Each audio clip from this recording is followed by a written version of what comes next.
For today's ganap, kay nihayag na ang butanganan sa mga gatas, how ang napud kaayo sa akong pananaw. Maong go go go! Ato nang bitayan og mga gatas. Kailain kay tan-awon paghayag kaayo. Bahala ginagmay lang atong mapalit basta importante matabunan na siya. Aron ngit-ngit diri sa sulod, char. Bitaw ay pag mahayag na bitaw, magkonsumisyon gud ako huna-huna ay. Kay feeling nako nalugi na pud ko. Maong pangitaan jud na og paagi nga makapang-grocery ta para matabon-tabunan ang mga bangag dili na kayo hayag. Lisod jud ning mubuta no, kay matagbaw jud tag kinto-kinto. Bitaw oy nagtungko ko di sa bangkitong gamay kay kung kaning plastic nako nga bangko akong tindugan ay nako po dakong lagubo pag mahagbong ta. Di na kadaog sa atong pagkabigatin. Oy, bigatin ba kamo? Tingnan ang mga bukton, pertinang dagko ah. Unay kalami sa palangga ta sa atong bana kay dagko tag mga bukton.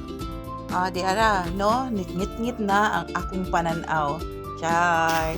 Ing ana ang forma pagka nang matabunan na siya dili na kay hayag, dili na kaayo silaw sa adlaw, ug lami na kaayo sa pananaw sa atong mga mata. Ug diri na pud ta sa pikas, wala na pud koy mga biskit nga naka-display. Hayag na pud siya tan-awon, so ato siyang displayhan na pud og dugang. Nagbakante na pud ang atong mga biskit, ato na pud na siyang hulipan. Kay hayag kaayo sa pananaw. Biskwit nga mga paborito sa mga kabataan, bara-bara sa kagutom sa tiyan. Char! Sa una nagsugod pa kong paninda, maibog ko ani ang mga biskwit nga gibaligya, pero madugay di ay di mong paninda no? Di nakaganahan mo kaon anay mong tinda. Sa una, para sa ako, kaning limon square, perting lamia. Eh, mamon-mamon lagi daw.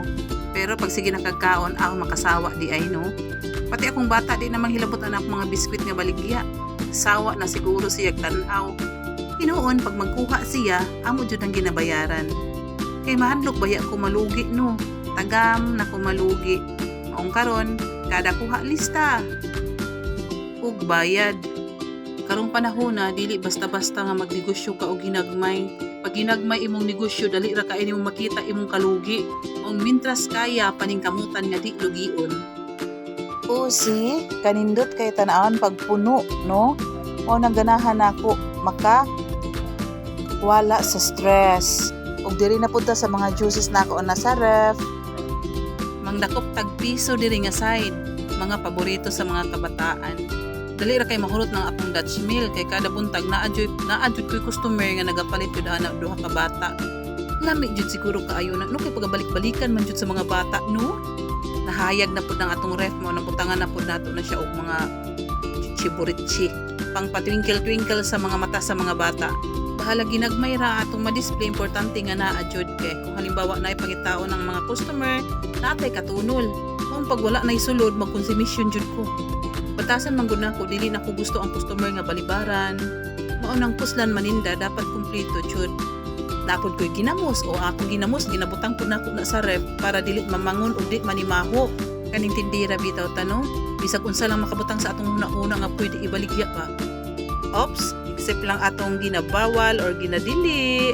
Bitaw ay o siya, dili ra taman. Daghang salamat na usab sa paglantaw. Mga kasuki, palitin ako ninyo. Thank you for watching. God bless. Bye.